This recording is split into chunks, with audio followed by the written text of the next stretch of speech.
주은혜와 사랑에 이곳에 모이는 주가 기뻐하시네. 주를 향상과 우리 모든 찬양을 주가 받아주시네. 기뻐해 밝은 시각에 주은혜와 사랑에 이곳에 모이는 우리 주가 기뻐하시네. 주를 향한 사랑과 우리 모든 찬양을 주가 받아주시네. 기뻐해 찬양해 주가 함께하시네. 우리 사랑하시네. 우리 맘을 들여 놀라우신 사랑 찬양해 그가 베푸신 사랑 우리 삶에 gat게 우리 기뻐도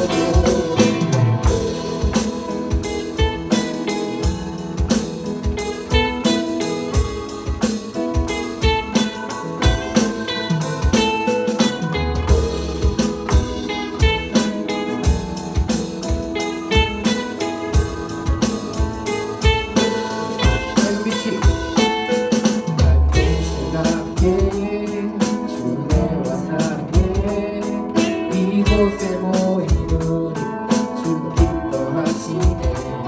주를 향한 사랑과 우리 모든 찬양을 주가 받아주시네. 기뻐해 밝은 시각에 주은혜와 사랑에 이곳에 모인 우리 주가 기뻐하시네. 주를 향한 사랑과 우리 모든 찬양을 주가 받아주시네. 기뻐해 찬양해 주가 함께하시네. 우리 사랑하시네. 우리 맘을 들여 놀라우신 사랑 찬양해 그가 베푸신 사랑 우리 삶에 gat게 기뻐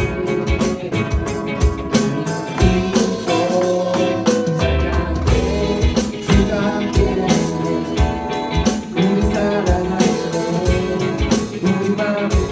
우리 맘을 들여 놀라우신 사랑 찬양해 그가 베푸신 사랑 우리 삶에 gat게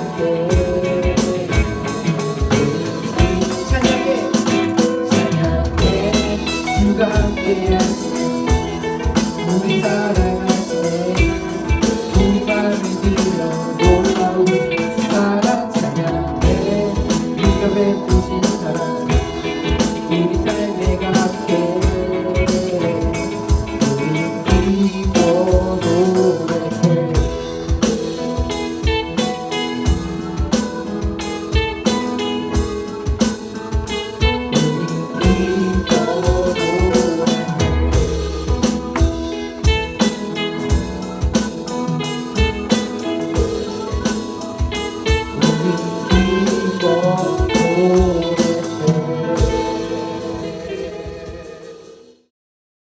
사랑하는 여러분, 이번 주도 온라인 개학으로 시작을 했다고 들었습니다. 쉽지 않죠?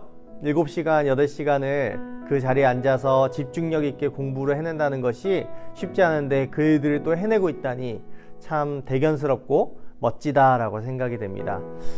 그래서 이번 한 주도 그곳에서 여러분들이 있는 자리에서 최선을 다해서 공부하고 예배자로서의 삶을 살아가는 여러분들 되면 좋겠습니다. 특별히 지난주에는 세월호에 대한 이야기도 있었습니다. 여러분들이 이것을 잊지 않고 기억하겠노라 하며 이렇게 스토리에 올린 수많은 청소년들이 그것을 기억하겠다라고 했는데, 여러분들이 이것을 꼭 잊지 말고 사회에서 좋은 어른이 되고 또 좋은 그리스도인이 되어서 좀 더 책임감 있게 살아가는 여러분들의 삶이 되기를 응원하고 또 기도하겠습니다. 오늘 말씀 한번 보도록 하겠습니다. 사도행전 20장 24절의 말씀, 자 같이 한 목소리로 읽겠습니다. 내가 달려갈 길과 주 예수께 받은 사명 곧 하나님의 은혜의 복음을 증언하는 일을 마치려 하면은 나의 생명조차 조금도 귀한 것으로 여기지 아니하노라. 아멘. 여러분 영화 좋아하세요? 영화를 이렇게 저도 즐겨보는 편인데 그 중에 수많은 대작들이 있지만 제가 굉장히 즐겨봤던 영화가 있었습니다. 반지의 제왕이라는 영화입니다. 톨킨이라는 작가의 원작 소설을 배경으로 만든 굉장한 대작입니다. 중간중간 수많은 위험을 겪고 어려움을 겪지만 결국에는 이 사명을 완수해내는 그런 영화입니다. 그 프로도 베긴스와 친구들의 이야기가 그 사람들 한 사람 한 사람이 굉장히 멋져 보이고 대단하다라고 이렇게 여기게 되는 것이죠. 여러분, 이렇듯 사명은 평범한 사람의 인생을 감동적이게 만들고 위대하게 만듭니다. 인생을 감동적으로 살고 제대로 살고 재밌게 살기 위해서 필수적인 요소는 사명입니다. 이 사명이라는 단어가 우리의 인생에 뗄래야 뗄 수 없는 존재입니다. 사명이 없으면 우리의 삶에 능력이 나타나지 않는 것입니다.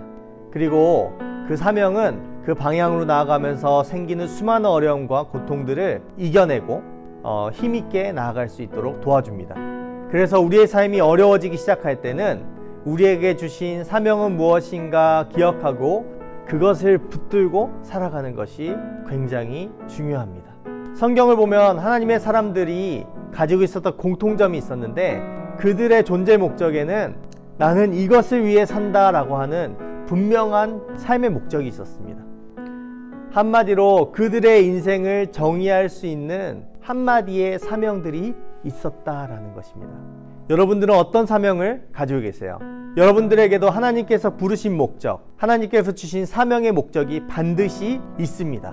삶에 지친 사람들, 몸에 힘이 없는 사람들, 고통스러워하는 사람들, 고민이 많은 사람들을 향해서 삶의 방향성을 제시하고 삶을 살아가고 나아갈 수 있는 힘을 주신다는 것입니다.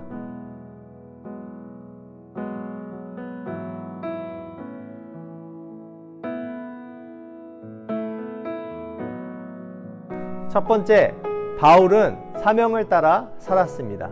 예수님께서 그에게 주신 사명은 무엇입니까? 땅끝까지 복음을 전하라라는, 그리고 이방인에게 복음을 전하라라는 사명이었습니다.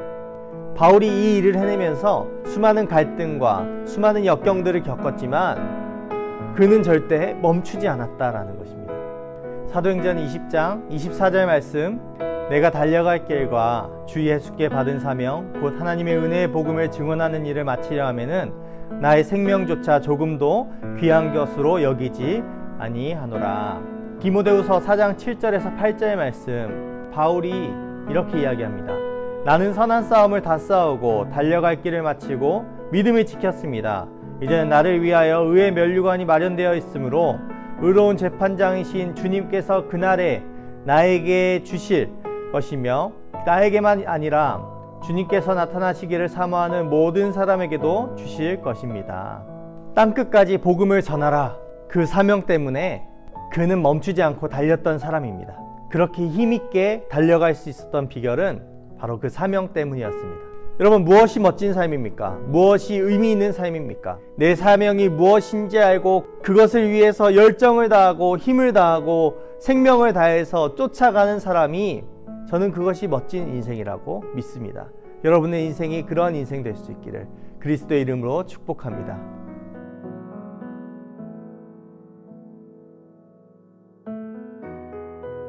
첫 번째는 우리에게 주어진 이름이 우리의 사명입니다. 전 아무 이름이 없습니다. 전 아무 존재감이 없어요. 이것이 아니라 여러분들의 이름이 있습니다. 원인제라고 불리는 이름이 있습니다. 그 이름을 욕되게 하지 않고 그 이름을 가지고 하나님의 가치로 들고 살아가는 것, 그것이 여러분에게 주어진 사명입니다. 어떤 사람은 힘들어서 난 개인주의로 살 거야 라고 이야기합니다. 다른 사람이 뭐라 하든 내 맘대로 살면 되지, 내 뜻대로 살면 되지 하며 그대로 사는 사람들이 참 많아졌습니다. 여러분, 우리 올바른 가치를 쫓아 사는 존재인데 나의 맘대로 살겠다라고 하는 것은 그것도 올바른 것이 아닙니다. 우리는 서로 바라봐야 하고 서로 기대하며 살아가는 것입니다. 두 번째, 주어진 환경이 사명입니다. 하나님이 내게 맡기신 것, 나를 심어 놓으신 곳, 그곳이 우리의 사명입니다. 전능하신 하나님, 나의 하나님께서 나의 삶을 간섭하시고 나의 삶을 인도해 가시는 분이라면 내가 서 있는 지금 이 자리에 나의 자리가 절대 우연이 아니라는 것입니다. 하나님께서 나를 심어 놓으신 자리고, 나에게 맡겨진 일은 하나님께서 나에게 주신 일이라는 것입니다. 아무리 하찮게 보이고 아무리 우습게 보이고 아무리 보잘것없어 보여도 그것이 우리의 사명입니다. 세 번째, 생각할 때마다 기도할 때마다 마음이 가고 생각이 나고 부담이 생기는 것, 그것이 우리의 사명입니다. 기도하라고 하면 내 속에 기도가 나오는 것, 생각할 때마다 떠오르는 것, 이야기할 때마다 자꾸 나오는 그 이야기, 사실은 그 이야기가 우리의 사명일 가능성이 굉장히 높습니다.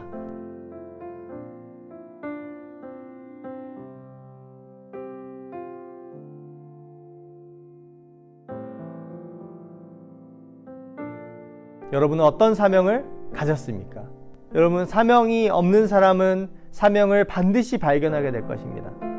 그리고 사명이 있는 사람은 여러분의 인생의 초점을 그 사명에 맞출 수 있기를 축복합니다.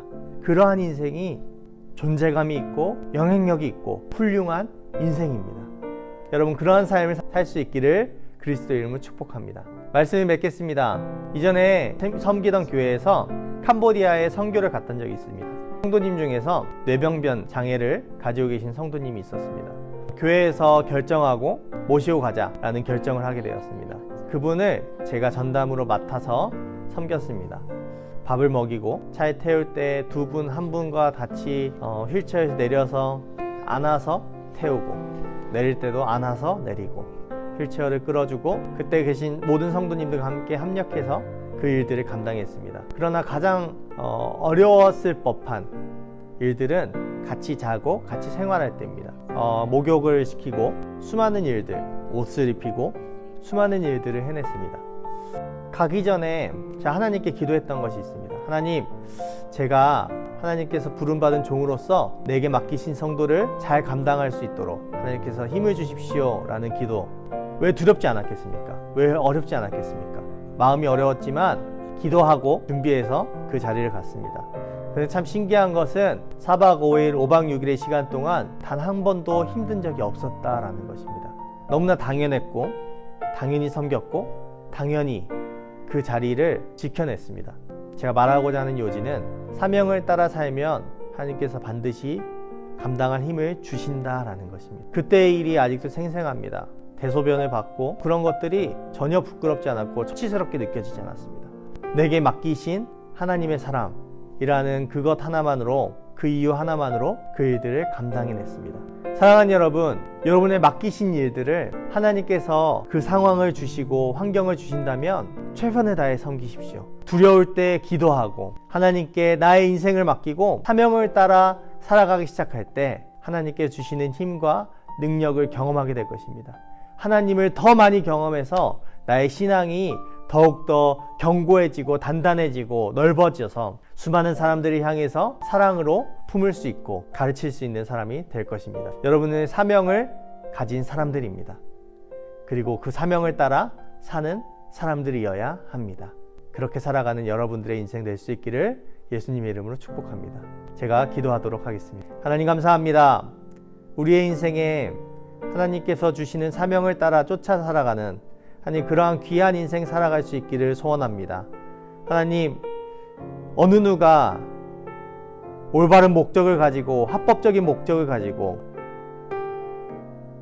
나의 인생을 들이며 살겠다는데 누가 그것을 향해서 손가락질을 하며 누가 그것이 시시하다고 이야기하겠습니까?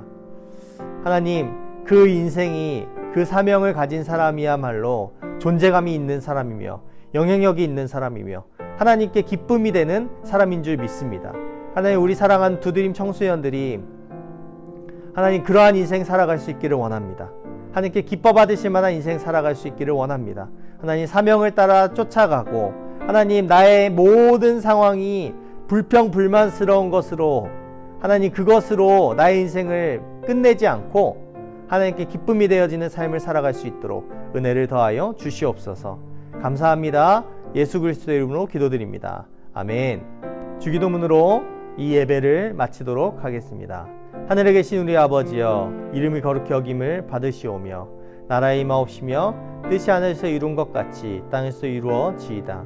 오늘 우리에게 일용할 양식을 주옵시고 우리가 우리에게 죄 지은 자를 사하여 준 것 같이 우리 죄를 사하여 주옵시고 우리를 시험에 들게 하지 마옵시고 다만 악에서 구하옵소서. 대개 나라와 권세 영광이 아버지께 영원히 있사옵나이다. 아멘.